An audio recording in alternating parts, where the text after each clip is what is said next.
L'odeur vanillée de la fête d'Épinal n'est pas encore au rendez-vous. La fumée des 38 tonnes la remplace encore aujourd'hui. Le lambris de l'assemblage méticuleux des manèges flatte l'ouïe et laisse supposer un champ de Mars virevoltant d'ici quelques jours. Une nouveauté cette année puisque la fête démarre en fête avec un prologue dès vendredi soir et ce à partir de 20 h. Et il faut reconnaître que par exemple nous avons perdu le lundi de la fête. Lundi de la fête qui était congé scolaire, qui était congé même dans toute la ville. Et il y a quelques années nous faisions encore une bonne journée le lundi qui est complètement, pas complètement supprimée, mais il y a beaucoup moins de monde. Alors pour corriger un petit peu le manque à gagner de ce lundi, on essaye de récupérer un tout petit peu avec une ouverture supplémentaire. Cette soirée supplémentaire est tout de même le symbole d'une organisation qui cherche à rentabiliser au maximum ses activités.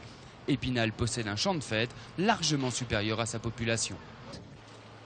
Pour attirer cette nombreuse foule, de nouvelles attractions viendront agrémenter les classiques. Le Mégablix, par exemple, reste un des manèges les plus importants d'Europe.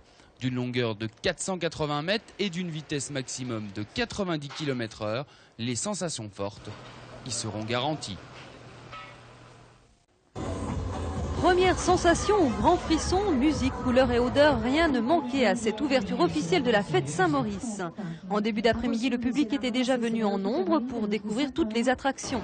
Parmi celles-ci, le Mégablitz, sorte de grand 8 impressionnant et que l'on ne peut s'empêcher d'essayer.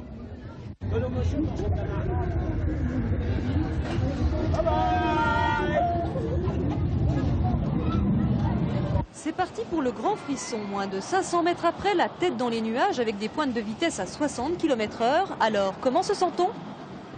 Décidément, il n'y a pas d'âge pour s'amuser et c'est tant mieux. La fête foraine, c'est ça, ce petit grain de folie, le plaisir de se faire peur ou de se balader tout simplement entre copains ou en famille. Moment de détente et de loisirs à consommer durant 3 semaines encore. Pour un forain, réaliser une bonne fête, cela signifie d'abord obtenir un bon emplacement. Les plus anciens sont les premiers servis et retrouvent d'une année sur l'autre leur périmètre habituel. Mais un bon emplacement ne fait pas tout. Pour faire une bonne recette, il faut avant toute chose que la clientèle soit au rendez-vous. Pour attirer le chaland, la fête comptera cette année quelques nouveautés. La pomme, une chenille montée sur un monorail qui devrait faire la joie des petits. Du côté des plus grands, vous pourrez frissonner sur les montagnes russes du Wild Mouse, comprenez la souris sauvage, sorte de grand 8 au tracé bien particulier. Même si les fêtes foraines ne constituent plus des attractions aussi courues que par le passé, la fête de la Saint-Maurice demeure toujours un événement qui dépasse les frontières vosgiennes. Nous aimerions avoir une idée précise du nombre de visiteurs, mais à mon avis, ça dépasse nettement les 100 000. Je parle pendant la durée de la foire, c'est-à-dire 4 week-ends, 3 semaines. C'est certain, ça dépasse nettement les 100 000. Mais 100 000 visiteurs ne veut pas dire 100 000 clients, alors ne restez pas spectateurs et si le cœur vous en dit, n'hésitez pas à embarquer vers le grand frisson. Vivez l'aventure à la fête patronale de la Saint-Maurice. La fête patronale de la Saint-Maurice du 20 septembre au 13 octobre à Épinal au Champ de Mars.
venez participer à tous les congames, il n'y a pas de perdant. Vous tirez tout simplement la ficelle et c'est gagné, allez, venez.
doucement.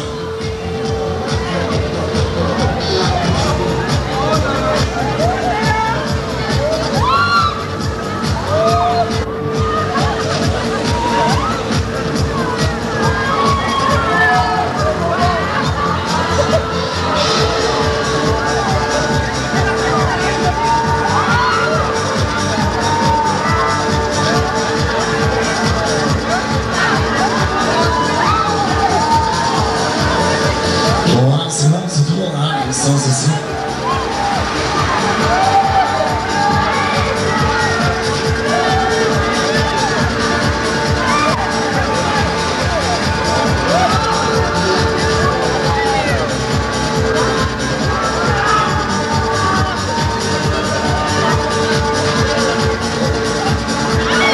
C'est encore plus fort.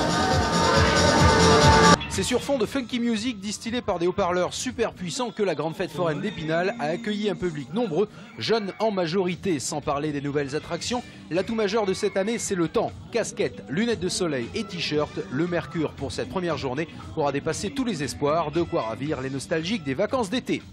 Les traditions demeurent, on mange toujours des pommes d'amour, des gaufres et des barbes à papa. Et même sortis des stands gourmands, les manèges ont su garder un air d'antan. Les plus jeunes peuvent encore profiter des chevaux de bois ou des petits bateaux fidèles à la tradition. Les trains fantômes, quelque peu améliorés quant au mode de transport des visiteurs, réservent toujours les mêmes surprises. Cris d'horreur, toiles d'araignée, squelettes et vampires pour des frissons à vivre en famille. On remarque cependant que les fameuses chenilles, tant prisées il y a plusieurs années, ne connaissent plus le même succès. Aujourd'hui, il faut que ça aille plus vite, plus haut, dans tous les sens, et surtout que cela procure de plus en plus de sensations. Simulateurs ou autres centrifugeuses dignes de ce nom sont à la mode depuis déjà quelques années auprès des adolescents. C'est super, c'est cool, c'est génial, mais personnellement, nous nous sommes bien gardés de le tester. Lui, c'est le Drop Zone, 22 mètres de hauteur. Ce manège créé en 1996 n'existe qu'en 3 exemplaires au travers de l'Europe. Pour 20 francs et à presque 3G, vous serez secoué dans tous les sens. Un conseil, évitez ceci avant d'embarquer. Je vous laisse en tout cas apprécier ces images des plus aériennes.